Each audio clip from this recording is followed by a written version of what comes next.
I always believe that an exam helps students to learn better. Like me, for example, an exam made me spend a lot of time after class in doing self-studying because I wanted to get good marks on my test. And as a result of spending a lot of time with my studying, I learned better. Therefore, in my investigation in this unit is related to examination.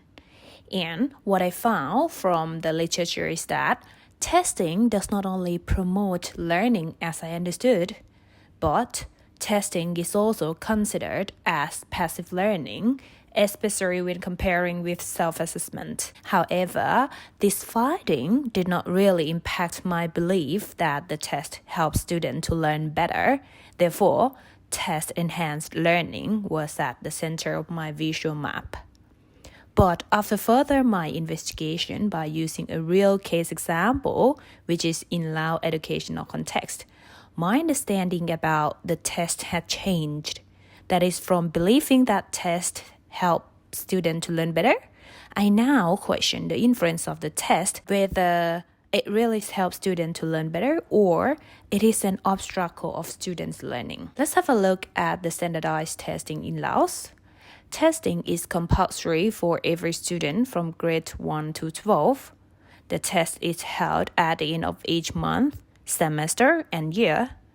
All students are required to sit at least 9 tests each month. For example, grade 10 students have 11 tests each month, that is for 11 subjects. The test result is used to decide whether a student can enter to the next level of their schooling or not. Normal monthly and yearly exams are set by teachers and school principals.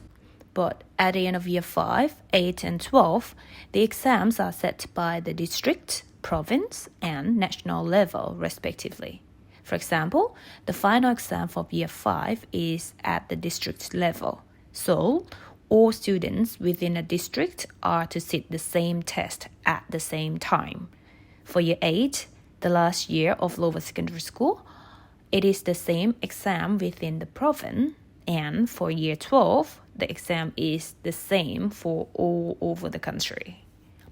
Moving to the issues found in my critical investigation, I've identified 3 main issues here. The first issue is that the test influences students to superficially learn facts. Ramsden explains this phenomenon as surface learning. He said in this circumstance, students see the class contents as information to be learned for the test.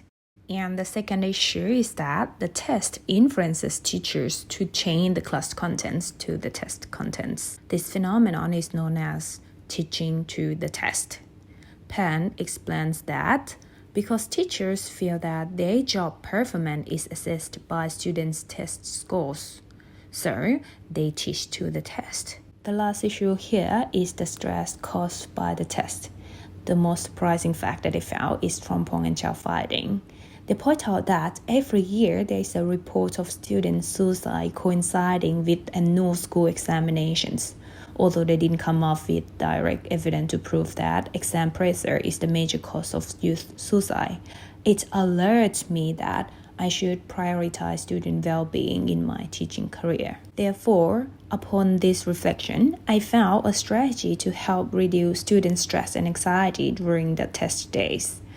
That is creating a checklist for the week of testing for my students. By checking off all boxes prior to the test days, students can feel less stressed to do the test. Also in my investigation, I've made some recommendations to these issues, suggest following Vygotsky's idea, where he said that we should develop assessment which allows the use of supporting tools in the process of assessment. In this case, the use of supporting tools means allowing students to bring studied materials into the test room with them instead of just limiting to only a pencil. In other words, it is the change from closed book exam to an open book exam. However, in Lao context where an exam has been in the form of memory test for so long, it may need a long time to change the format of the test. But since monthly exams are decided by a teacher, I, as a teacher in Laos, can organize an open book exam for my students without the need to seek for an approval.